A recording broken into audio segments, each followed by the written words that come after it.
Bonjour à tous, amis de Bonjour l'angoisse. à tous, amis de l'angoisse. Aujourd'hui, nous allons vous parler d'une charmante sorcière.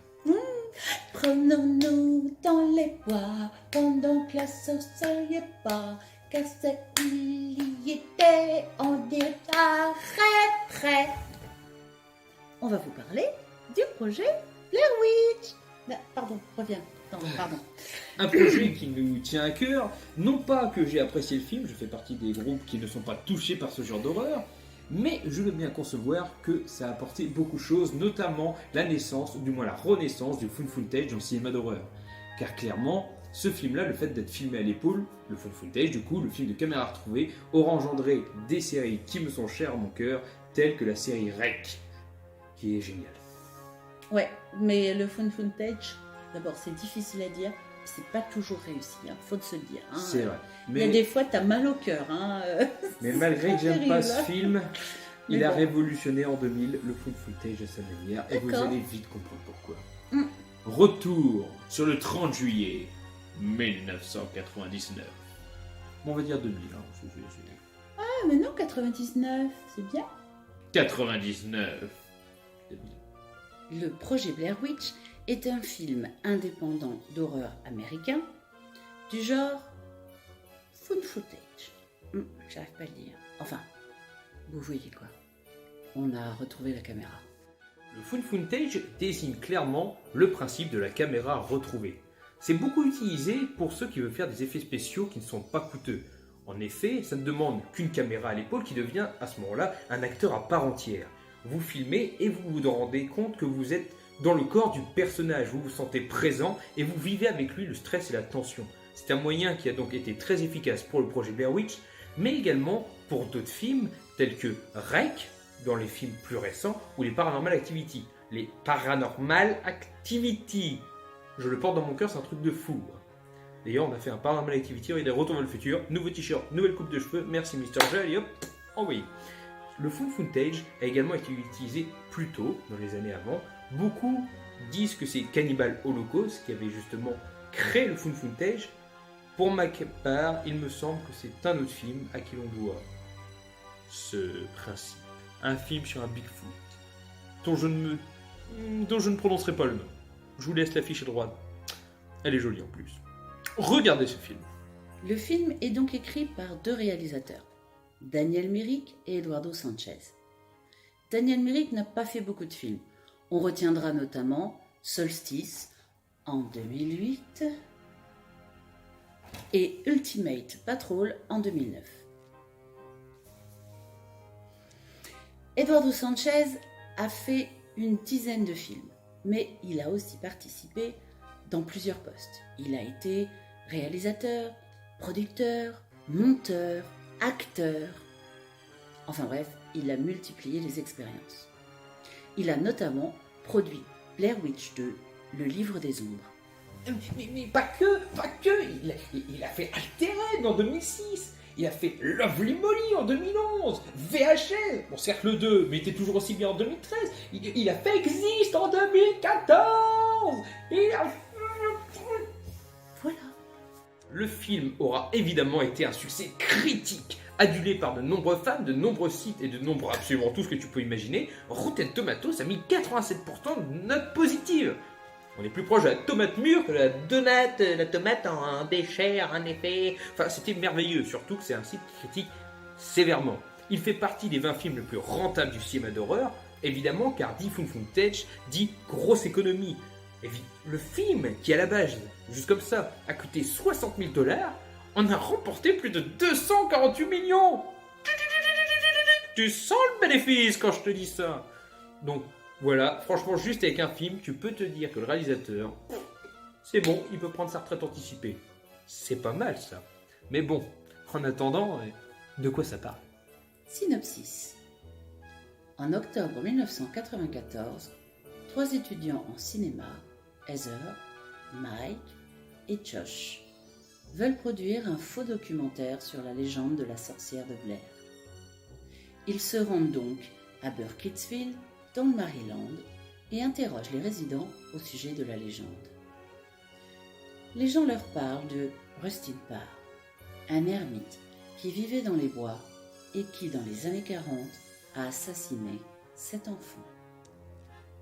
Le lendemain, après avoir repris leur chemin, nos 3 amis tombent sur 2 pêcheurs et l'un d'eux leur annonce que la forêt est hantée.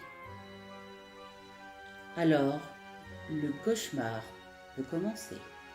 Des événements de plus en plus étranges et macabres vont alors avoir lieu, faisant naître la peur dans le cœur de nos 3 étudiants en cinéma qui vont vite regretter de s'être aventurés dans la forêt de Black Hills. Il faut savoir dans les anecdotes que quelque chose de super intéressant avec le projet Blair Witch, c'était le marketing autour. Beaucoup de rumeurs, et c'est très intelligent, ont été dispersées via Internet, suggérant que ce faux documentaire était en fait authentique et que donc nos 3 protagonistes avaient bel et bien disparu. Et là, à partir de ce moment-là, votre hype pour le film, elle est gargantuesque. La méthode consistant à intégrer dans le scénario la caméra et l'équipe de tournage n'est pas innovante. Peter Watkins l'utilisait déjà dans ses documentaires. On a aussi pu le voir dans des films tels que C'est arrivé près de chez vous. On peut voir dans le film plusieurs références, évidemment à d'autres films, notamment à Massacre à la tronçonneuse, dans la façon subtile et rituelle d'assembler les ossements de façon bizarre, saugrenue et... On va passer à une autre anecdote. Le projet Blair Witch peut être vu comme étant inspiré du film Cannibal Holocaust, ne serait-ce que par la disparition de ses acteurs. Vous vous souvenez ?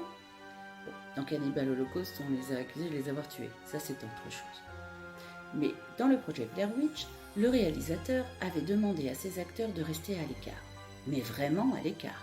Il leur était interdit de prendre contact, ne serait-ce qu'avec leur famille. Devant cette disparition, un procès lui fut même intenté. On lui a demandé des comptes sur la disparition de ses acteurs. Le projet Blair Witch, vu que c'était un succès, évidemment, il y a eu des références sur ce film dans plein de choses, notamment des séries télé, telles que Charmed, telles que Bones, telles que les Simpsons, vous avez compris. Également, on peut voir une référence, comme beaucoup de films d'horreur, dans la chanson Dr Hannibal de Don Choa, que j'espère bien prononcer. Et même Kemar, l'humoriste, a fait une parodie avec le projet Blair Witch. Non ! Ravale. Oh. Non mais... Il faut savoir également que Heather Donahue, Joshua Leonard, Michael C. Williams, et vous savez quoi ? Les acteurs, c'est exactement le même nom parce que ils interprètent leur propre rôle. Et c'est beaucoup plus simple et ça devait demander beaucoup moins de moyens, je suppose. Mais d'ailleurs, ces acteurs, ils ont eu, certains, une carrière plutôt intéressante. C'est vrai, prenez Heather Donahue. Elle a joué dans des films sympathiques, comme...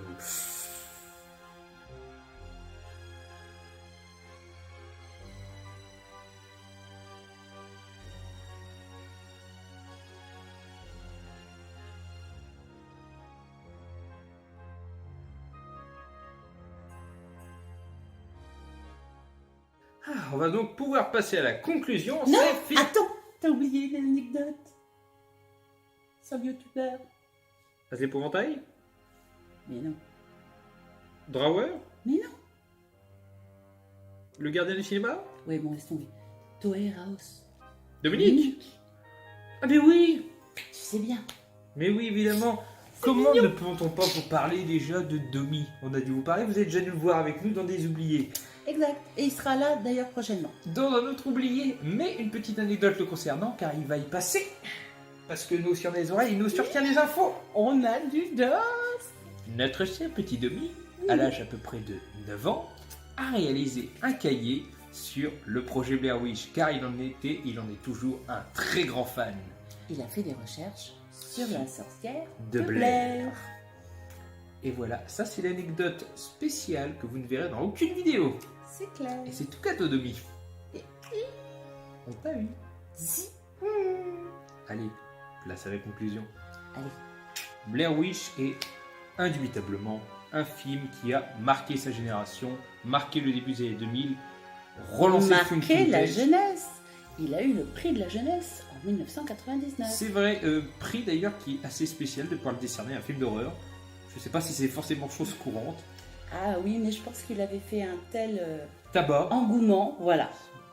Par contre, ça c'est drôle de savoir, C'est un autre prix pas terrible. il faut savoir que la suite, Blair Witch 2, le livre des ombres, que je n'ai pas eu le plaisir de voir, que je ne demande qu'à voir, que certains youtubeurs adorent et ils sont rares, eh bien lui il a gagné un autre prix en 2000, un prix un peu plus spécial, Ça pique. un Razzie Award, Mm. celui de la pire suite de film. Mm.